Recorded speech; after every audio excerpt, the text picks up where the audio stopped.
on its own. Implementation at Google was in C++ library linked to the user's data programs. Okay, so this is how it is.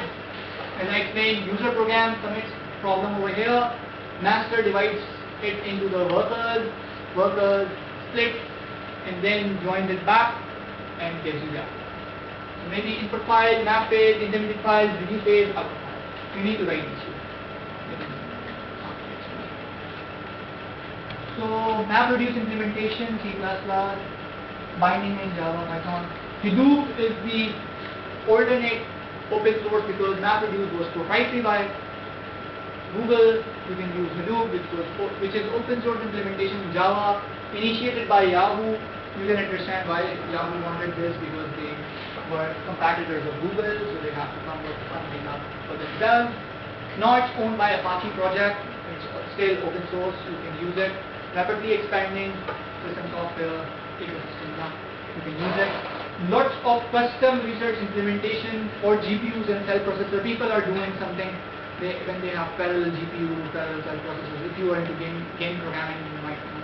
And if you are not into game programming, if you know a little about game programming, then GPUs are also distributed, and people are doing similar ways of computation with GPU and giving you good graphic results. So bonus assignment, if somebody is interested, you can, if you want to, it's not hard and fast, but if you do it, you will learn more by applying what you learn in theory. If you come across a problem, you can always come to me and ask. Right? MapReduce version of assignment 2. Right? So, okay. MapReduce in Visual One. This is our caller which we designed, and we designed me and Arjuman, another person. We had the rights of it. It's our caller, and we made it by using MapReduce operation. So we created our own library, and since you know about crawlers, I can give you a hint of how we did crawling by using MapReduce architecture. But this is our own custom library. It's not because Google does not give you, or anyone else does not give you library for making a web crawler. So we made it our own by following the practical things and implementing it into the code.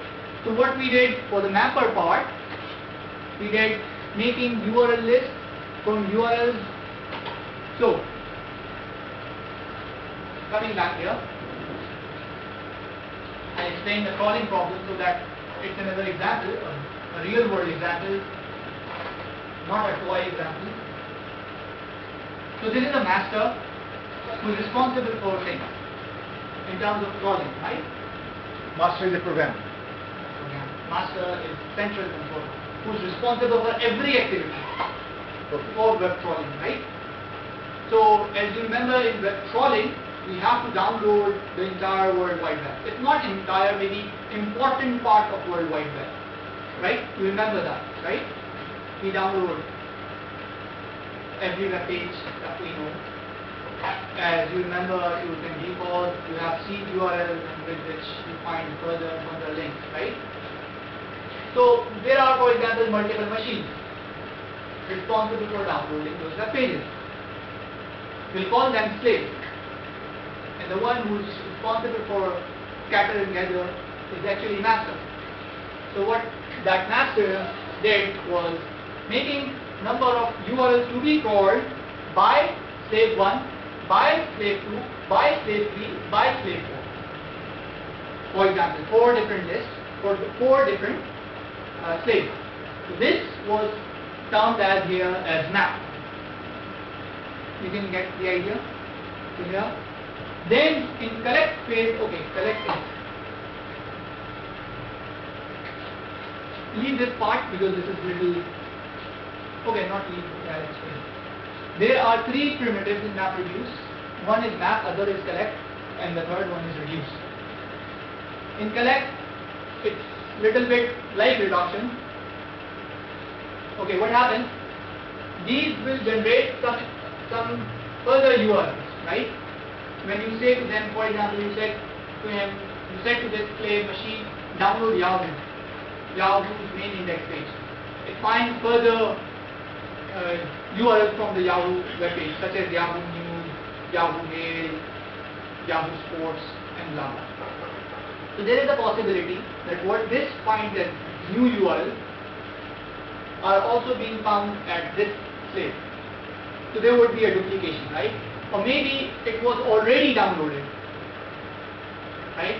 So at this step, we avoid duplication check. So we collect only the meaningful. You get the idea? And in the reduction, request URLs, download URLs, and iterate the process with the results. So whatever the result is, it's passed back to the slave in reduction step. So it has new number of URLs, and then it further gives those URLs to slaves, and it iterates the process. Okay, what can happen? We said maybe at one instance, one machine could die. One slave could die when it had, let's say, 200 URLs to be crawled. So how can we recover from there? There were like, say, 200 here, 200 here, 200 here, 200 here. So we maintain a registration identifier which number of URLs was the job of slave 1, 2, 3, and 4. You get it? If this machine crashes, we still know what was the responsibility of this machine. Whatever was there was sent back for once more crawling if this machine gets failed. Do you understand? So the point is, if this got somehow deactivated for some time and there was a job of 200 URLs to be crawled, so it was crashed. So we will not have correct result at the end, right? So what we did, master will come to know that this machine got crashed, and master also know what was the responsibility of this machine. So it will reassign the responsibility of this machine to other machines in some other cycle. Because there is no problem of ordering in web crawling, right? It's not order sensitive. You have to just download, right? Making sense? So this was implementation. Another example would be this way: there is internet, there are slaves, there are repositories, disks. These goes back for duplication avoidance. There is URL dictionary, other modules. This is URL queue, which is responsible for which URL is the responsibility of this machine. If somebody gets failed, this goes back here and again gets distributed. How I told you. So this is the basic architecture. Recovery is quite possible. So in our crawler, if I have to say in simple statement what happens, if something gets failed, it gets recovered. And even if there is a power failure, everything gets failed, right? Even then it can recover from the state where it was last crawling. You understand? And how we do that? We have a timely stems managed over the disk, and if it gets power failure, we recover from that timestamp. As you have the functionality in Windows, if you know if you have a restore point, right? So we manage those restore points with MR. So think about it. Large scale system gets failed and even recovers from that very moment. Do you write your programs that way? Right? So that's the beauty of MR, that it deals with everything and such kind of things. Part 2 would be GFF. Do you have any questions regarding this? Do you have any questions regarding up till here? Any confusion? Anything you want to say? There is a problem with all parallel applications that are everything. For example, the most common example was always solving linear equations, system of linear equations. They're all specifically mentioning that there is one unique process that needs to be operated on multiple data. This is the basis of a simple SIMD architecture. and that maps very well to parallel computing. But when it comes to distributed computing in terms of different functionality on different data, that's not something that was typed in parallel processing or distributed computing, and I don't see if it's actually handled in MapReduce as well. Can you give an example, pinpoint example of what you don't see as getting settled with MapReduce?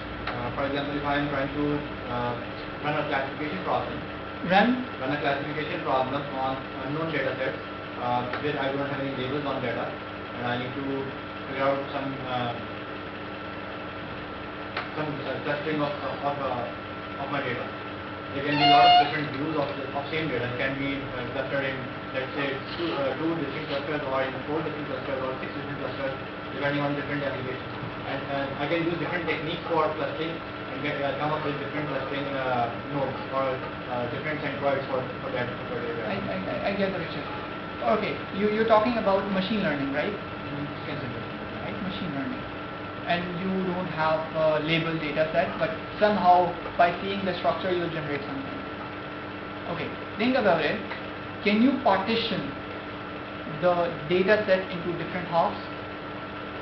Approximately, you can. And then apply the technique which you used to apply on those partitioned data sets, independent of each other. They will come up with some approximated results, which would not be as if you will apply on single machine, right? Because there would be something missing. Then think, after certain ways, you intermediately join those results back and reapply that calculation. You understand? Maybe in 3 or 4 iterations, if there was, let's say, 4 partitions, maybe you will conclude, or you will get near to that result which you will get to the uniprocessor machine. Making sense? So that's how people do it. I'll give you an example. Page rank. Okay, you know the page rank, right? You studied page rank. We studied in the last class. Page rank, you do have a large data set. Somehow we disjoin those data sets, or somehow we cluster those data sets. Now how can we do that? Let's say we have different domains, and under those domains there are web pages. Rather than applying page rank on pages, we apply page rank on domains, and it will be settled down easily, right? And then each domain will have different number of pages.